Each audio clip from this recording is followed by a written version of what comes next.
Muy buenas tardes a todos. Llevo puesto el anorak porque estoy a punto de salir de casa y hace bastante frío hoy. De hecho, incluso aquí en casa debería haber puesto más alta la calefacción, pero bueno, ya me voy a marchar.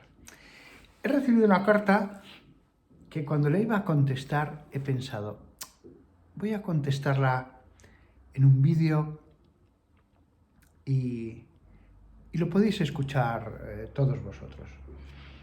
El título de ese correo era este: una oveja hasta hace poco en situación irregular. Me llamó la atención el título del email: una oveja hasta hace poco en situación irregular.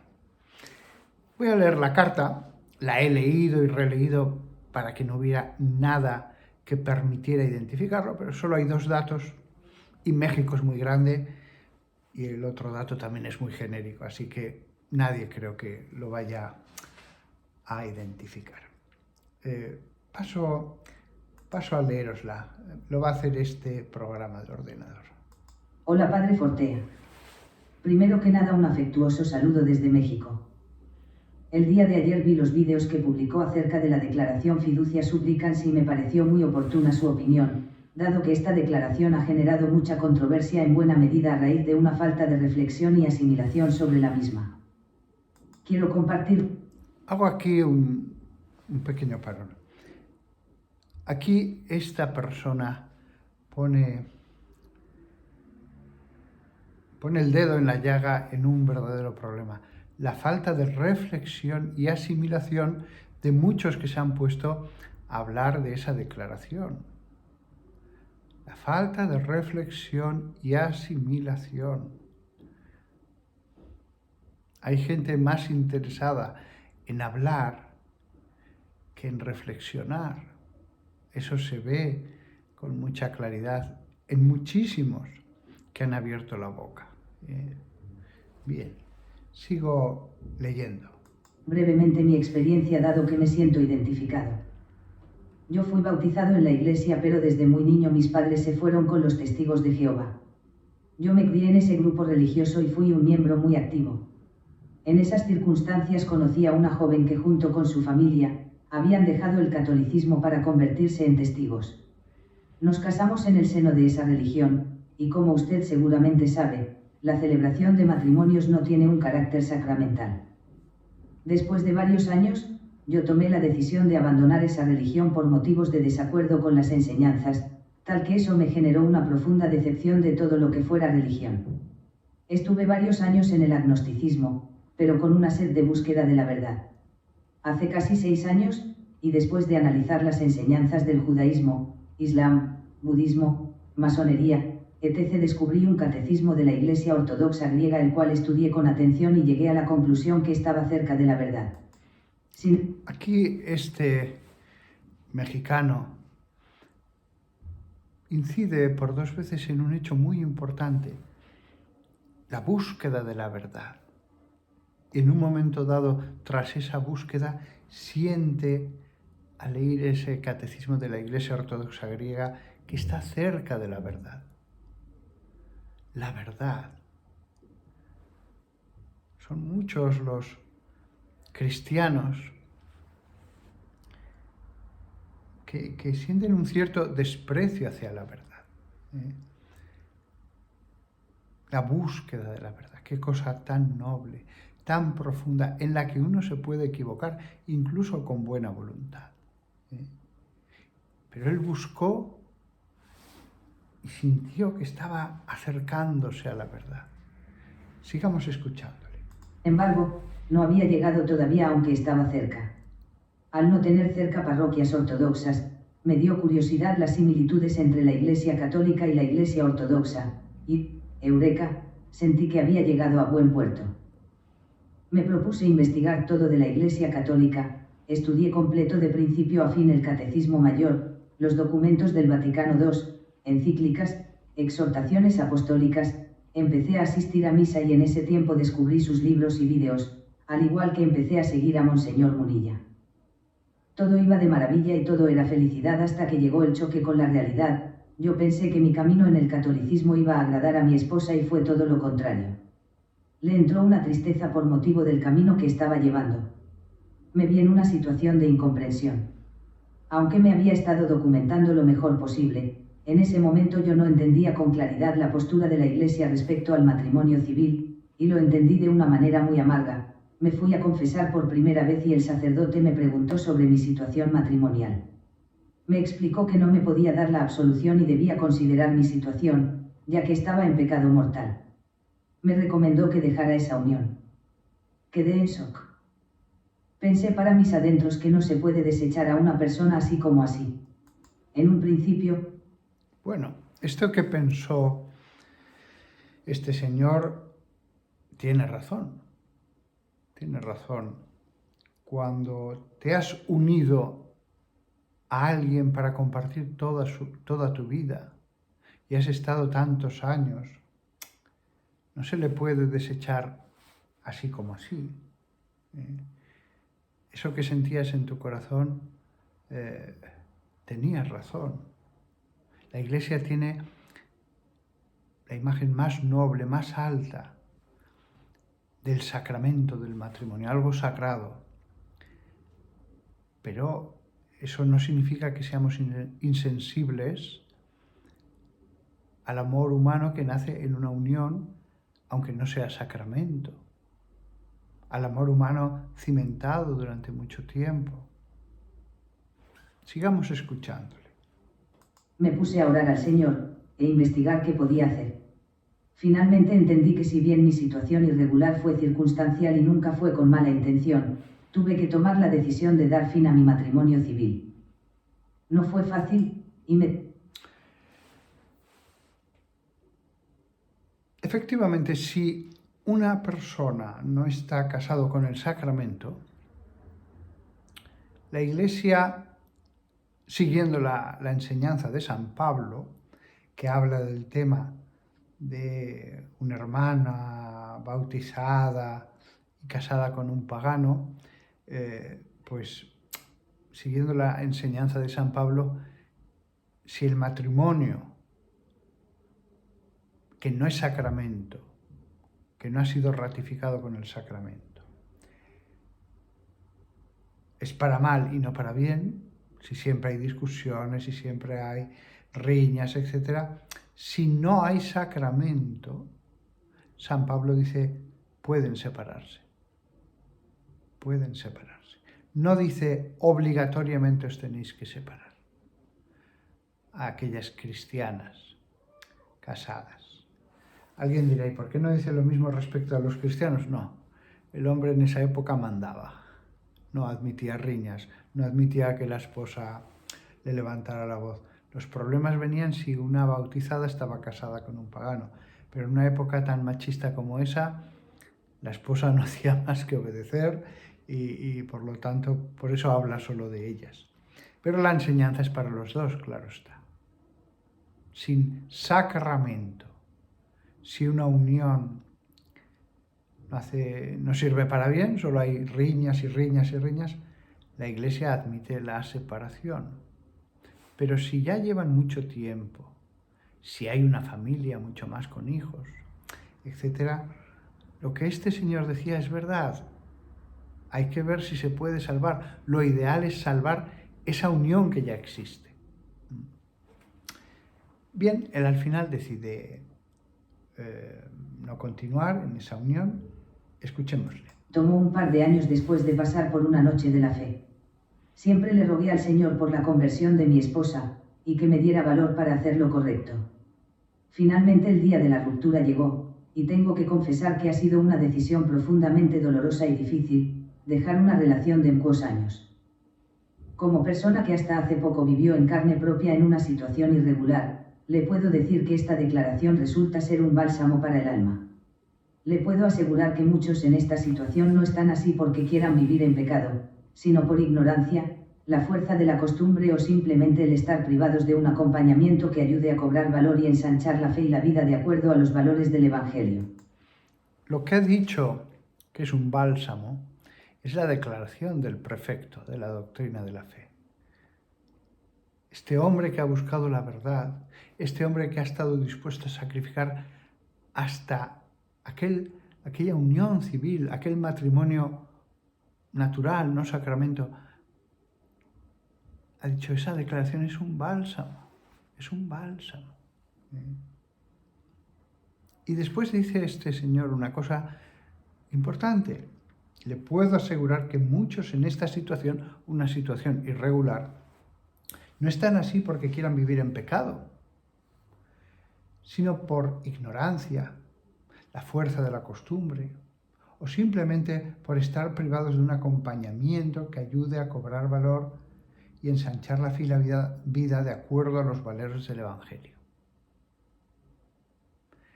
Eso, los párrocos, los que llevamos intentando ser pastores, en mi caso ya casi 30 años, eso enseguida se descubre. Son laicos que nunca han pastoreado, a los que nunca se ha acercado ninguna alma dándoles la mano porque quieren ser agarrados y levantados hacia algo más alto. Son esos laicos que nunca han hecho eso. Los que son durísimos, los que tienen alma de inquisidor.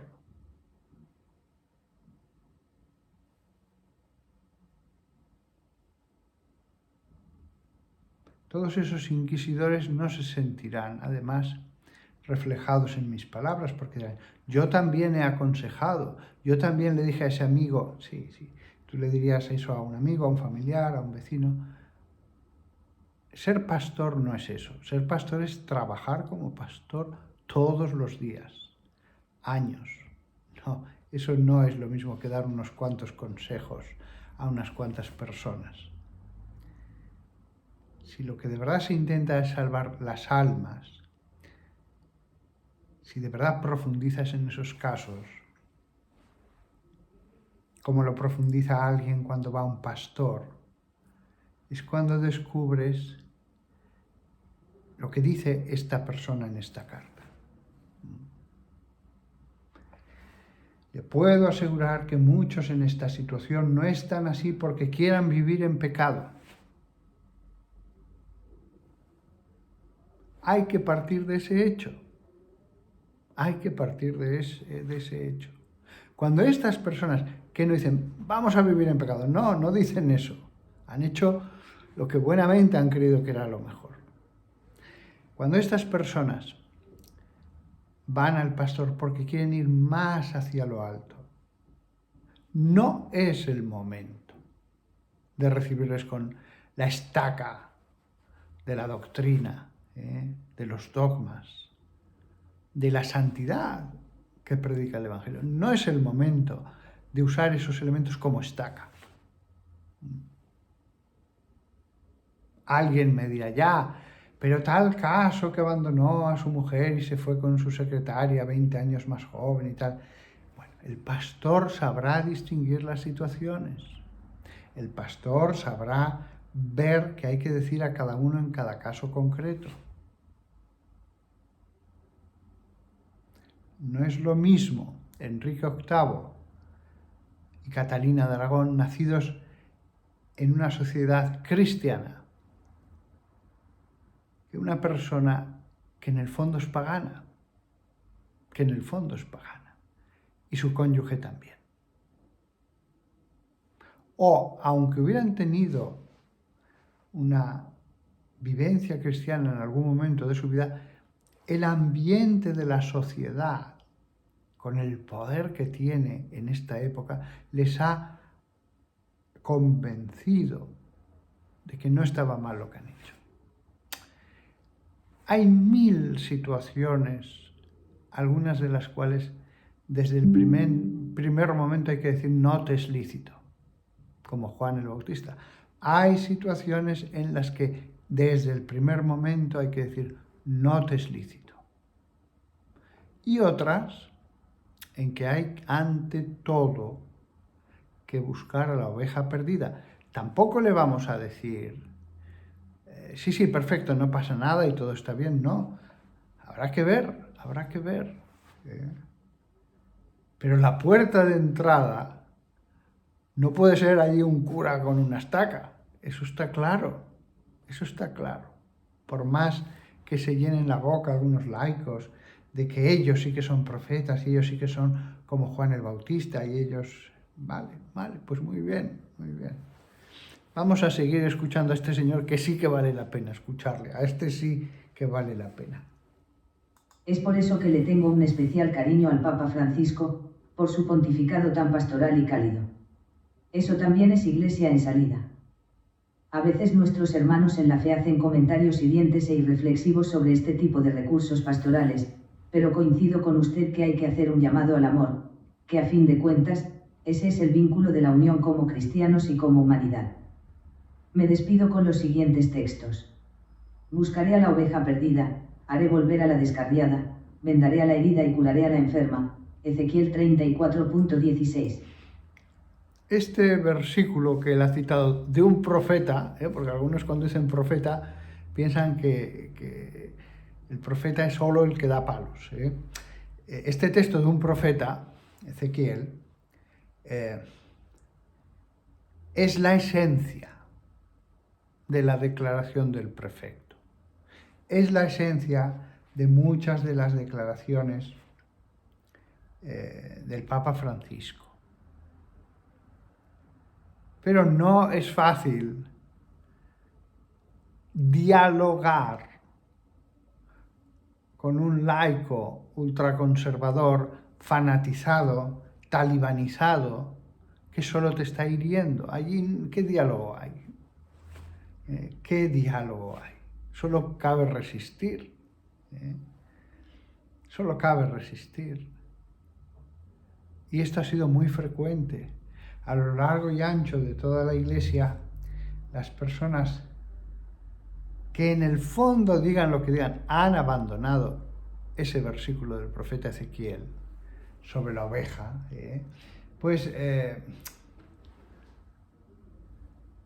ahí están haciendo daño y tratan de hacer daño.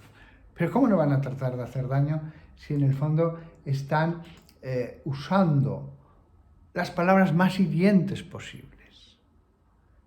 Buscaré a la oveja perdida, haré volver a la descarriada, vendaré a la herida y curaré a la enferma.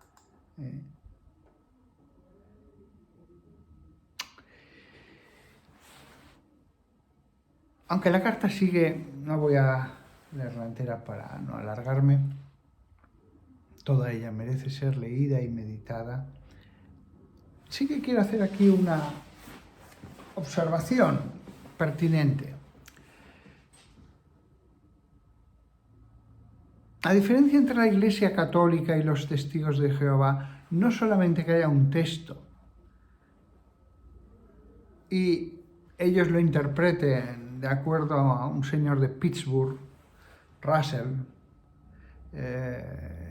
que funda los Testigos en 1881, frente a la interpretación de ese evangelio de todos los obispos del mundo a lo largo de toda la historia, en perfecta continuidad desde nuestro Señor Jesucristo. No solamente la diferencia de los testigos es esa cuestión de tradición la que los testigos siguen, la de Russell, y la católica. Hay otra diferencia entre otras muchas, y es que la Iglesia Católica es una lectura del Evangelio que cree en el perdón. Creemos en el perdón. Pero de cualquier cosa. Pero si es muy largo, también de las uniones larguísimas. Pero si es algo tremendo, no pasa nada. Dios perdona. Ven, escucha. Escucha a Jesús. Dios es un Dios que perdona. A diferencia de otras tradiciones no católicas en que el predicador está con un palo y siempre está enfadado y siempre está riñendo y siempre está amenazando y ya se piensa que ser profeta es eso, es eso. Algo muy erróneo, porque ser profeta es anunciar el futuro. Eso es lo que dice la Biblia la primera vez que habla del profetismo. La primera mención que hay es cómo distinguir a un profeta. Es el que anuncia el futuro. Después, cuando ya creen en el profeta, puede decir más cosas. Porque hay mucha gente que confunde ser profeta con ser predicador, con ser misionero, con ser evangelizador, que es otra función de la que habla San Pablo en la carta a los Corintios. No, si ser profeta es solo al que le habla Dios. Lo repito, porque hay mucha gente muy equivocada. Ser profeta es al que le habla Dios, por visiones, por sueños, por lo que sea. Aquí hay mucho laico que se cree profeta, claro, no se han leído ni los textos sobre el profetismo en la Biblia. Si usted no es profeta, podrá ser evangelizador. Pero claro, los ministerios de los que habla San Pablo no se autoproclama uno, maestro, evangelizador, que equivale a misionero, etc. Son funciones eclesiales. Aquí hay un exceso de pseudoprofetismo, malentendido, mezclado con pseudoprofetismo con falsos profetas que de verdad sí que creen que tienen revelaciones y que siempre son un poco cansinos en su esquizofrenia o en su sugestión con unas visiones totalmente ideologizadas, atacando al Papa en concreto, o al prefecto o a los obispos en general.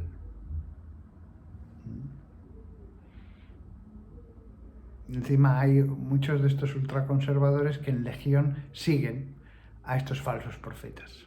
Que insisto, no soy muy duro con ellos, Algunos en su sugestión están convencidísimos de que esas acusaciones concretas contra el Vaticano, contra tal, son verdaderas. Pues pobrecillos, yo les recibiría con todo el amor del mundo. Si tuviera alguno por aquí cerca, de verdad, no lo recibiría mal. Tampoco le dejaría hablar. La carta de este señor, y ya acabó, es muy importante. La búsqueda de la verdad, bálsamo para él, esta declaración, para las almas que de verdad quieren levantarse de esta tierra, del fango de esta tierra. Y después, no lo olvidemos, esa concepción tan distinta sobre el mismo texto evangélico, sobre los mismos 4 evangélicos de los testigos de Jehová, frente a la misericordia de la Iglesia Católica. Una iglesia que acoge. Padre, pero yo he visto en una película de la Edad Media que a un obispo muy gordo le torturaba a otro. Bueno, sí, claro, esa es la visión que tiene el demonio de la historia. La Iglesia es la historia según Satanás, la historia de la Iglesia según Satanás. Esa es la que han estudiado todos, con el nombre de la rosa, etcétera, etcétera. La realidad no es así. Por supuesto que ha habido errores, pero la realidad no es así. Es una realidad de debilidad humana, pero de misericordia también. Si me permitís una broma, si alguien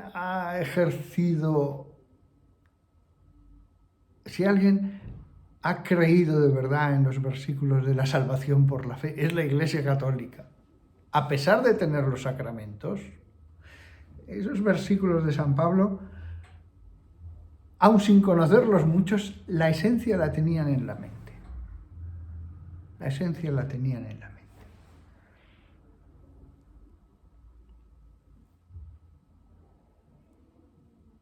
Bueno, acabo ya porque tengo que marcharme.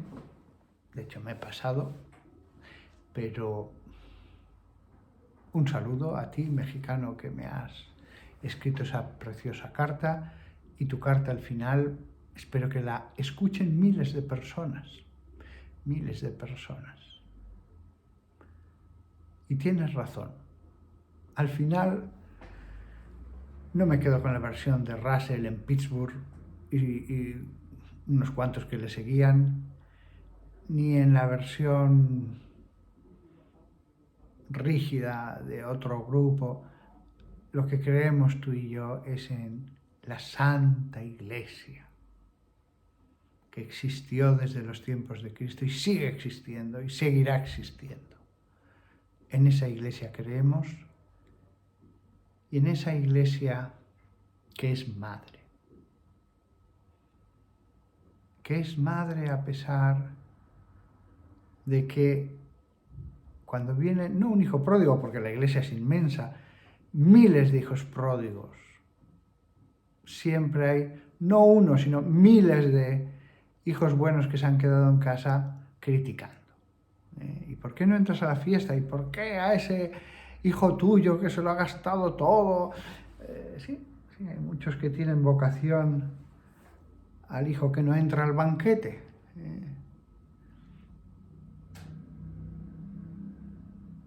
Hay que ser sencillos. El padre de la casa es el que manda matar el cordero, sentarse a la mesa y vamos al banquete. Es el padre el que manda en la casa. Y nos sometemos. Hay una autoridad en la Santa Iglesia. Y menos mal que la autoridad la ejerce alguien con entrañas de misericordia, no rígido, no exigente. No hay que ir más allá de lo que Jesús ha exigido. No, es que estos van menos. Bueno, y lo decides tú, ¿verdad? Que deciden menos. Hay mucha vocación episcopal entre los laicos, mucha vocación. Y papal. En el fondo, tras algunos discursos, lo que hay es una conclusión. Si yo fuera papa, lo haría mejor.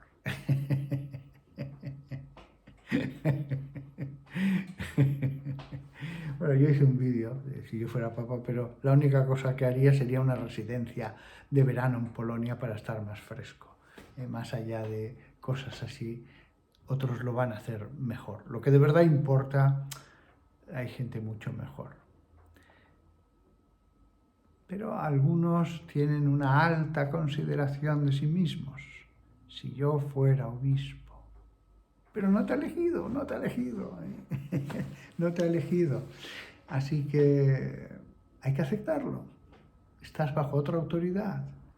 Y da gracias a Dios de que sea una autoridad de bondad. La parábola del hijo pródigo. El hermano que no quería entrar al banquete. Sí. Bueno, un saludo a todos. Y a ese mexicano, cuyo nombre no diré, siempre soy cuidadoso, he leído bien la carta, y que te lo pases muy bien en esa tierra cálida, porque aquí hace ahora bastante frío. Hasta pronto.